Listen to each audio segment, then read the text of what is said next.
Hello दोस्तों, स्वागत है आपका स्टडी प्रमोटर्स में।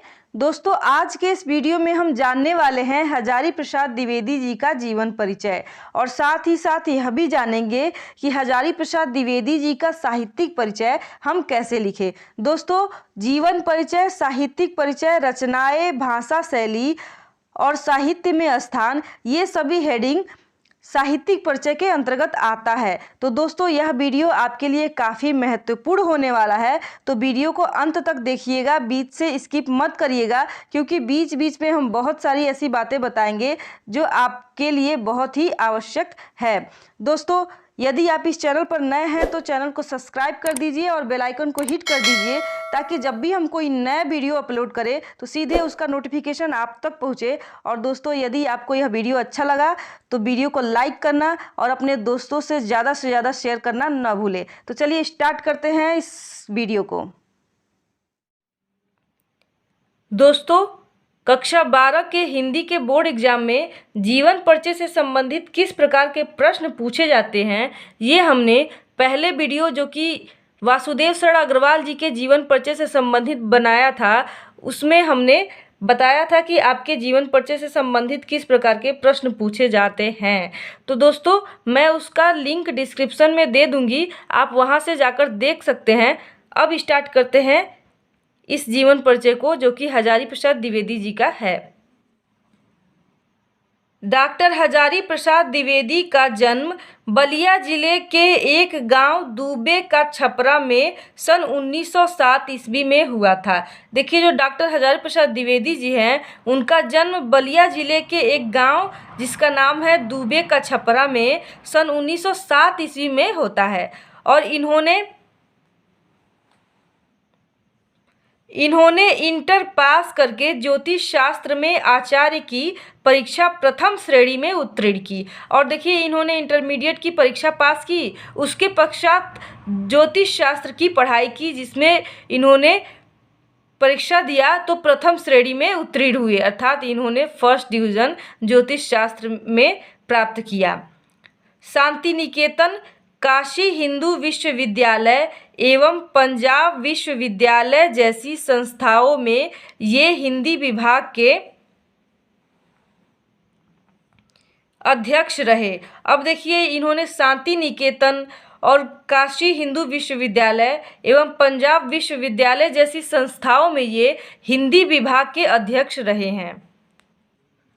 सन 1949 ईस्वी में लखनऊ विश्वविद्यालय ने इन्हें डीलिट्स की मानद उपाधि से सम्मानित किया। अब देखिए, सन 1949 ईस्वी में लखनऊ विश्वविद्यालय इन्हें डीलिट्स की उपाधि से सम्मानित करता है।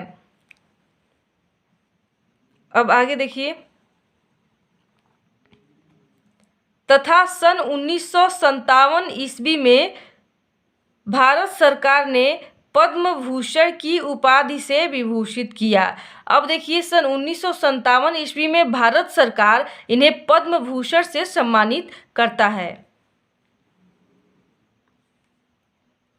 सन 1979 ईस्वी में द्विवेदी जी ने अपना नश्वर शरीर त्याग दिया। अब देखिए, जो आचार्य हजारी प्रसाद द्विवेदी जी हैं, इनकी जो मृत्यु है सन 1979 ईस्वी में हो जाती है।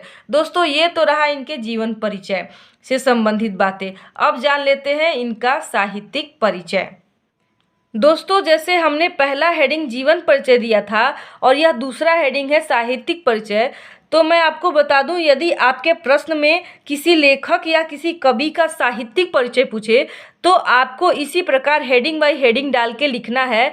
यदि आप शॉर्टकट के चक्कर में पड़ेंगे तो आपको टीचर भी शॉर्टकट नंबर देके चल देगा, फिर आप पछताते रह जाएंगे। तो देखिए, आचार्य हजारी प्रसाद द्विवेदी प्रसादोत्तर युग के सर्वश्रेष्ठ निबंधकार माने जाते हैं। देखिए, जो आचार्य हजारी प्रसाद द्विवेदी हैं, वे प्रसादोत्तर युग के सर्वश्रेष्ठ निबंधकार माने जाते हैं, अर्थात ये सबसे ज़्यादा अधिक रचना निबंध शैली में किए हैं, अर्थात इन्होंने सबसे ज़्यादा निबंध लिखा है। इनके ललित निबंध हिंदी के गौरव हैं और इनके जो निबंध है वह हिंदी साहित्य के लिए गौरव है। द्विवेदी जी का साहित्य बहुत विस्तृत है, और जो द्विवेदी जी हैं उनका साहित्य जो है वो बहुत ही विस्तृत है, अर्थात बहुत ही बड़ा है। इन्होंने हिंदी साहित्य का इतिहास, निबंध, उपन्यास और आलोचनात्मक ग्रंथ लिखकर हिंदी को और समृद्ध किया है। अब देखिए, पहले जो लेखक हुआ करते थे वह हिंदी साहित्य के इतिहास पर ग्रंथ लिखा करते थे, तो इन्होंने हिंदी साहित्य का इतिहास एक ग्रंथ लिखा है, और साथ ही साथ निबंध, उपन्यास और आलोचनात्मक ग्रंथ भी इन्होंने लिखा है। दोस्तों, ये तो बात रही साहित्यिक परिचय की। अब जान लेते हैं इनकी रचनाओं के बारे में। कविताएं एवं नाटक को छोड़कर आचार्य हजारी प्रसाद द्विवेदी जी ने साहित्य के अन्य सभी विधाओं पर लेखनी चलाई है। देखिए, इन्होंने क्या क्या नहीं लिखा है, कविता नहीं लिखे हैं और नाटक नहीं लिखे हैं। इन दोनों विषयों को छोड़कर इन्होंने अन्य सभी जो साहित्य में लिखे जाते हैं वे सभी विधाओं पर इन्होंने अपनी लेखनी चलाई है, अर्थात इन्होंने उन सभी विधाओं पर लिखा है। अब आगे देखिए, इनकी साहित्य अत्यंत विशाल है, और इनका जो साहित्य है वह अत्यंत ही बड़ा है, विशाल है। इनकी प्रमुख रचनाएं निम्नलिखित है। अब देखिए इनकी प्रमुख रचनाएं। देखिए, इनका पहला है निबंध संग्रह, जिसमें इन्होंने निबंध संग्रह में इन्होंने लिखा है अशोक के फूल, कुटज, विचार प्रवाह, कल्पलता। देखिए, जो इन्होंने निबंध लिखा है वह पहला निबंध है इनका अशोक के फूल, कुटज, विचार प्रवाह और कल्पलता। दोस्तों, और भी इनका निबंध संग्रह मिल सकता है जो मैंने इसमें नहीं लिखा है, आपकी आवश्यकता के अनुसार ही इसमें लिखा है। और इन्होंने उपन्यास भी लिखा है जो इस प्रकार है: बाणभट्ट की आत्मकथा और चारुचंद्र लेख तथा पुनर्नवा। इन्होंने 1, 2, 3 और भी सारी उपन्यास लिखे हैं, किंतु हमने नहीं लिखा है। आप चाहे तो खोजकर लिख सकते हैं।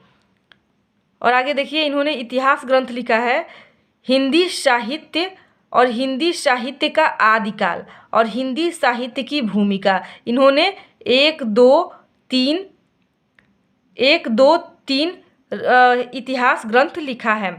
दोस्तों, ये तो बात रही इनकी रचनाएं। अब आगे देखते हैं इनकी भाषा शैली। डॉक्टर हजारी प्रसाद द्विवेदी की भाषा सरल, सुबोध, स्वाभाविक और साहित्यिक खड़ी बोली है। देखिए, जो हजारी प्रसाद द्विवेदी जी हैं इनकी भाषा जो है सरल, सुबोध, स्वाभाविक और साहित्यिक खड़ी बोली है, अर्थात इन्होंने अपनी रचनाओं में साहित्यिक खड़ी बोली का ही प्रयोग किया है। इनकी भाषा संस्कृत की पदावलियों से अत्यंत प्रभावित है, और इन्होंने जो अपनी रचनाएं की हैं उस रचना में संस्कृत की जो पदावलियाँ होती हैं उनसे उनकी भाषा अत्यंत प्रभावित है। अन्य भाषाओं के शब्द आवश्यकता अनुसार लिए गए हैं, और जो अन्य भाषाएं होती हैं जैसे अंग्रेजी, उर्दू, पाली, ये सभी भाषाओं का प्रयोग इन्होंने आवश्यकता के अनुसार ही लिया है। और कहावतों का प्रयोग बहुत कम है, और इनके जो भाषा है अर्थात इन्होंने जो लेख लिखे हैं उसमें कहावतों का प्रयोग बहुत कम किए हैं।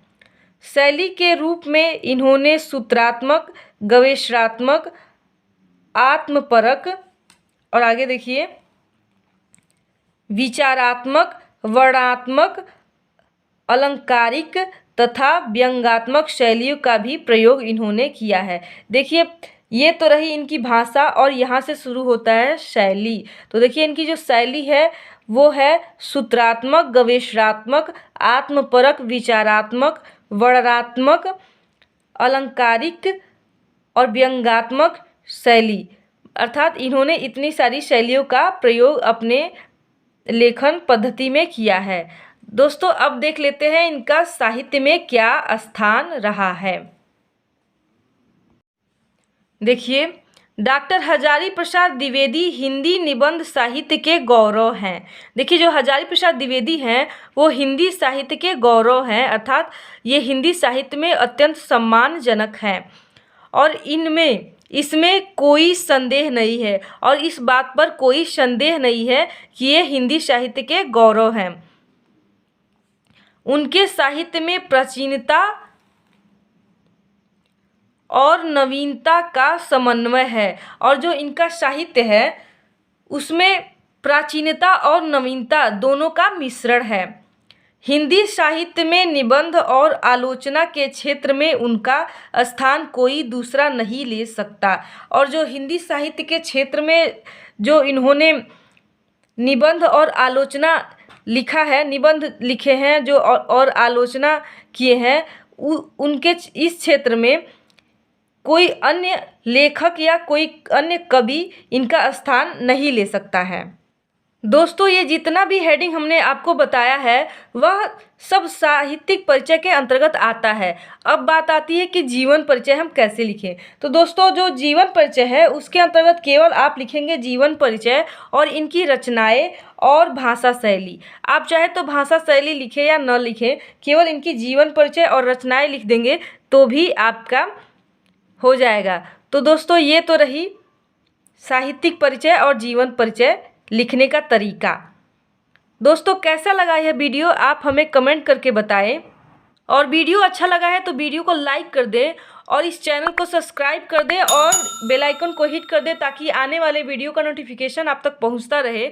और अपने दोस्तों से ज़्यादा शेयर करिए ताकि वे भी लाभ उठा सकें। दोस्तों, फिर मिलते हैं एक नए वीडियो के साथ, तब तक हमें दीजिए इजाज़त। नमस्कार।